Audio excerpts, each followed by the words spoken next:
Greetings. Welcome back to Black Bear News. Happy Indigenous Peoples Day. I also like the name Thanksgiving because it's always good to give thanks for the things that you have. But the things that we have come at a cost that was paid in lives and is still actually being paid in lives. The indigenous are being killed around the world. Indigenous forest protectors, water protectors, nature protectors are being killed, not so much in the northern hemisphere, but in the southern hemisphere, indeed. People who are protecting the environment and protecting their land, that often costs them their lives. As it also costs so many indigenous lives here in the northern hemisphere, as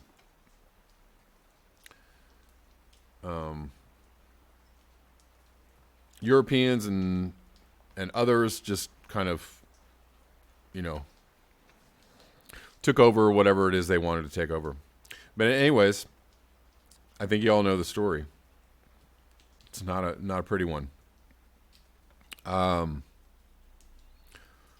let's all try and be a little more aware and sensitive to what is going on around the world. And I wanted to bring you this quickly before I got into another article. The media is silent as Bolivia's new right-wing government massacres indigenous protesters. And this is what has been happening since Evo Morales was driven out of Bolivia. His administration and his presidency was centered on helping the common people, helping indigenous people, was inclusive of all the races and people in Bolivia. And it's clear the lines in Bolivia. The people that have taken over, the right wing, the right wing coup that happened, all of those people were quite racist and quite anti-indigenous, and they were burning the indigenous flag, which you can see here. And you are not hearing about this on the media, which goes to show you that the media, for the most part, CNN, MSNBC, etc., they're just mouthpieces for corporate power. And, the things that they want to see happen are encouraged, and the things that they don't want to see happen are discouraged. There was a lot of talk on the mainstream media about, when Trump pulled out of Syria, how, oh my God, how, the Kurds, how horrible a situation this is. And on the face of it, it was a horrible situation. Not here to debate that whole scenario at all, but I'm just pointing out the interesting difference in the media coverage over the Kurds in Syria and the indigenous people in Bolivia, which you do not hear one word about on the mainstream news. If I'm wrong, please let me know. Please send me news or articles or sources to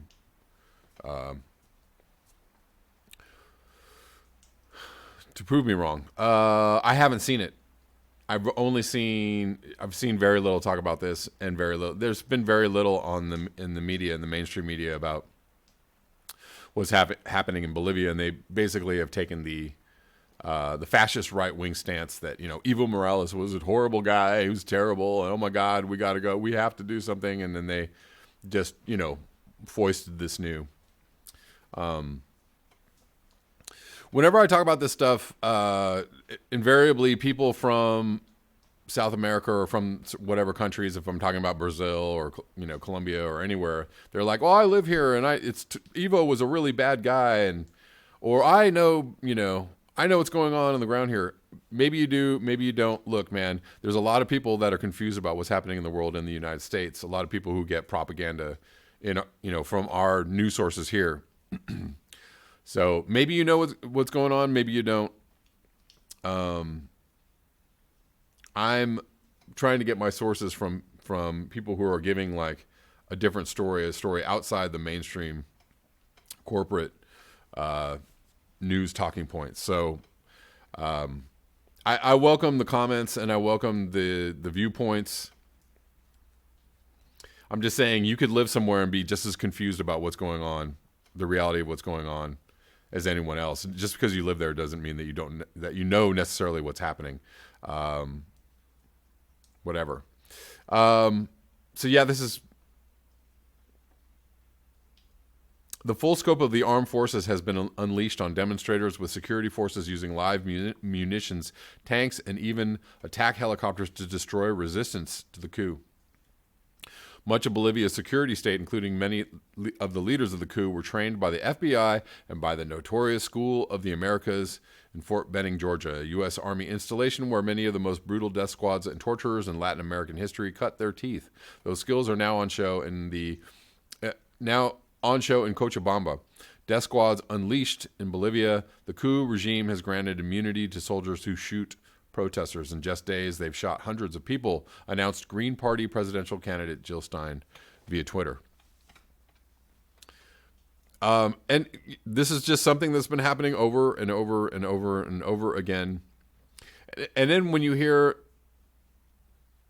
mainstream media, say stuff about Bernie, oh, well, we know that socialism doesn't work. It doesn't work because it doesn't work in Latin America. It doesn't work in Latin America because every time a left-wing socialist leader gets elected, you go and you overthrow them. You kill them. You kill the people that are supporting them. And you go, see how that didn't work? Just disgusting. Disgusting scumbags. Anyways, I'm going to move on. That's not what I wanted to move on to.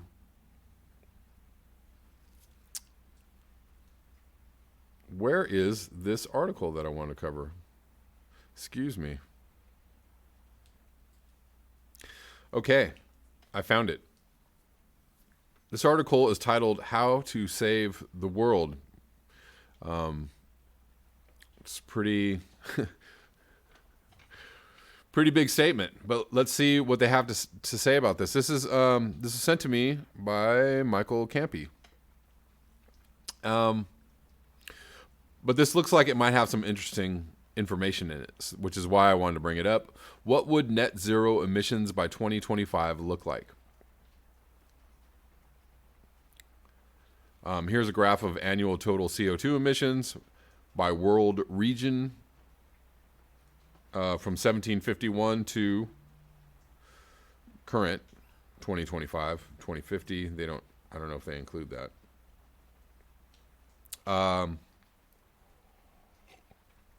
The latest IPCC report says that in order to prevent catastrophic climate change, global net CO2 emissions will have to reach net zero by 2050, which might be pretty far away. From the current levels of 33 to 38 billion tons, rising by nearly 2% a year. The IPCC's past reports have all been almost laughably conservative and optimistic, which is just one of the reasons Extinction Rebellion have set a net zero deadline of 2025, just 6 years from now. It should be noted, or almost 5 years from now, it should be noted, what is the date on this? November 15th, 2019. It should be noted that total greenhouse gases will continue to rise for at least another 15 to 20 years after net zero CO2 is achieved, due to the ongoing run-on effects of other greenhouse gases, notably methane, that have been unleashed naturally as a result of the damage we have already done to the atmosphere. And it is, and then there's also lag time and heating from the CO2 emissions that we have already released. It is at best a long shot that even if we were to achieve net zero CO2 by 2025, it isn't already too late to prevent climate collapse. Our knowledge of the science remains abysmal, and every new report paints a bleaker picture. Expect a fierce anti-science, anti-reality backlash as more and more climate scientists concur that runaway civilization-ending climate change is inevitable, and no matter what we do or don't do. And that is happening. More and more climate scientists concur. More and more people are speaking out or speaking up and saying, hey, guys, this is not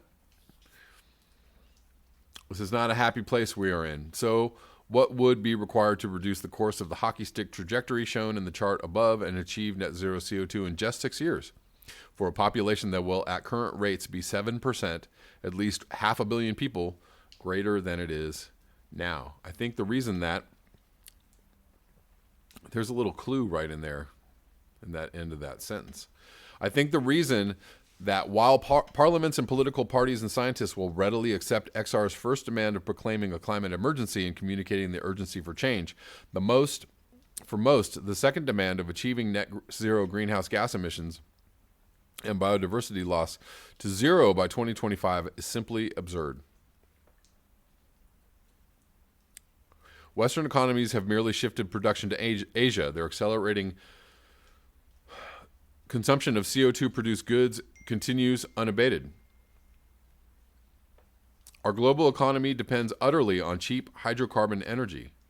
It's completely preposterous to think a short-term shift is even vaguely possible. Renewables won't help us. As the chart below shows, new solar energy isn't even keeping up with the annual increases in demand, let alone cutting into the still accelerating need for hydrocarbon energy. So let's be preposterous. So far, this, everything's mentioned in this article is pretty rock solid. I have no qualms with the way this is being presented. Let's be preposterous, which is the thing that I do when I talk about if we were going to do this, if you're going to brainstorm, just, brainstorming is free. You can do that anytime you want. It doesn't mean you're engaging in hopium. You're saying like, what if this happened? And then sometimes that hopium, those what ifs become reality. Let's be preposterous. What would have to happen at a minimum to achieve this valiant goal? Based on what I've read and on my understanding of complex systems, here's just a few of the things that I think would have to happen. An immediate, complete, and permanent grounding of all air traffic. Boom. That means no executive jets, no flying for diplomatic or business meetings or emergency family reasons or military adventures. Achieving meaningful carbon reductions is simply impossible as long as planes are flying. Golf clap. And so we have the infrastructure now to be able to do this and not have a lot of organizational things. A lot of organizational things can still happen. People can still teleconference. People can still do business over the internet. We still have infrastructure available to us. And there's no, certain things are going to happen if we stopped flying militarily or if we pulled troops out of certain places. Yeah, that would be maybe a big discussion for another day, and one I'm totally willing to have. But yeah, if we're going to do this, if we're going to achieve those goals, flying needs to stop. 2, immediate rationing of liquid gas hydrocarbons for essential and community purposes only. You're going to have to nationalize all these delivery systems in order to do that. And that could happen. It could happen if Bernie Sanders is elected in 2020, and he already understands, he's already mentioned nationalizing the energy infrastructure. That thing could really be what the elites are concerned about. Stuff like that. Like, oh, I see that this is how this is going to have to work. Oh, dear Lord. Immediate rationing of liquid gas hydrocarbons for essential and community purposes only to get all the hydrocarbon-fueled cars and trucks off the road in 6 years, no more travel, and personal hydrocarbon-burning vehicles could be permitted. And we'd have to work hard to convert all public buses, trains, and ships to non-CO2 producing vehicles in that time. If you look at supply-demand curves for gasoline, we'd be looking at carbon taxes in the area of 1,000% to incent such conversions.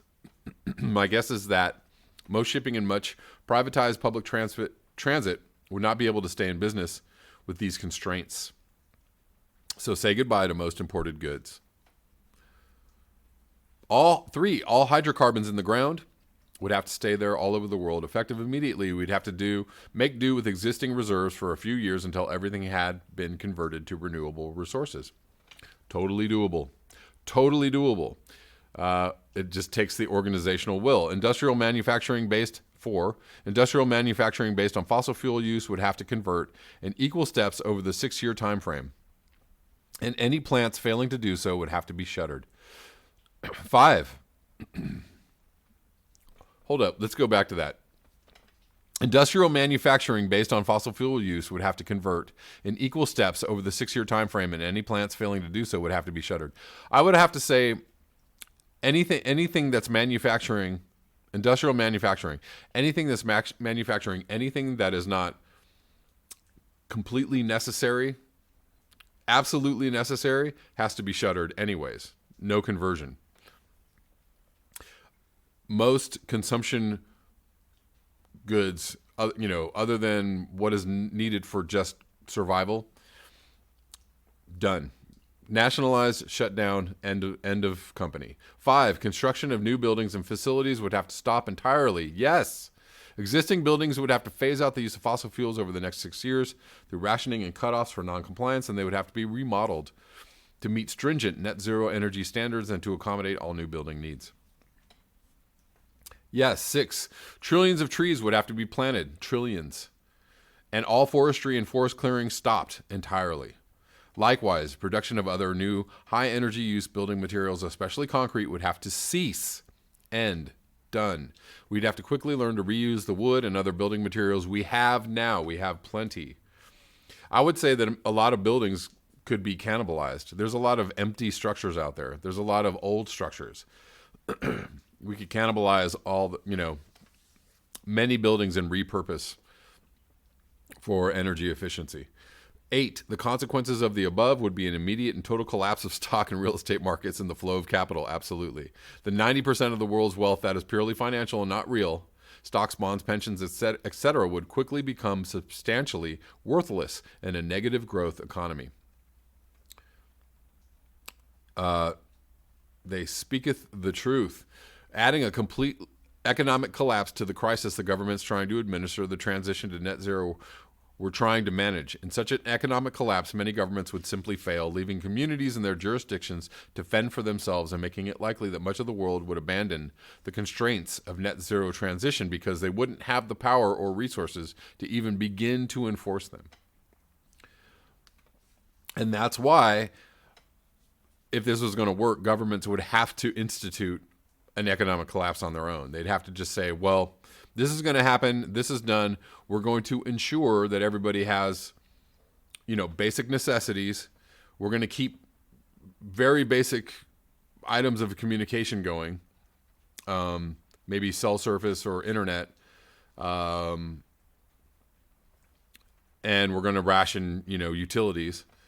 We're going to, you guys are going to be able to get food. We'll deliver food. We'll, make sure everybody has housing, medical care.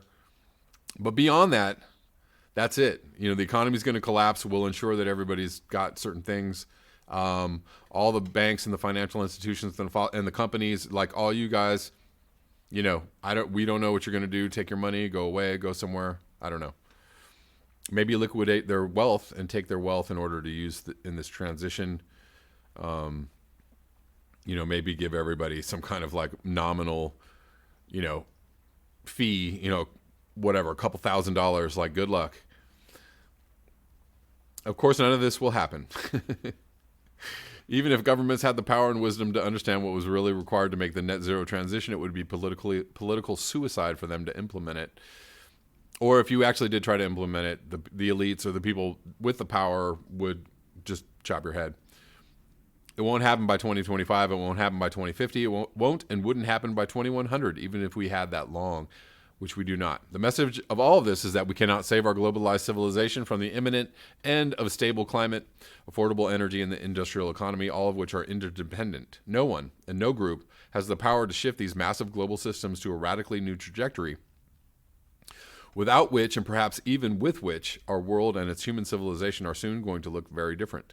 No one knows how or how quickly this will play out, and the scenarios under which collapse will occur vary from humane, collaborative, and relatively free from suffering to the very dystopian. There's therefore no point dwelling on them or even trying to plan for them, as always. We will continue to do our best, each of us, with the situation that presents itself each day, and our love for our planet and its wondrous diversity will play into that. Our best will not be enough, but we will do it anyway. And there you go. That about sums up my take on everything. I think it sums up many people's takes on what's going on there. They're saying, the Extinction Rebellion demands are pretty ridiculous and unrealistic. Probably the very best they can do right this moment is to awaken the masses, alert the people to what is coming. Another thing that might help in this transition or help in this scenario is that if enough people knew the reality of our situation, if enough people understood what was going on, then when things collapse into these localized pockets of tribes or tribal governments or regional or co-op kind of existences, people could be aware of what's going on and aware of what's happening and possibly aware of like how to move forward. But again, if we're looking at 3C by 2021, pretty much all we can do is hang on to our asses. So there you go. Some really cheery news and hopefully an interesting thought experiment in this article today. I hope you guys are enjoying. Thank you so much for your eyes, your ears, and your conscience. If you would like to support this channel, you can do so at the links below. Until next time, peace.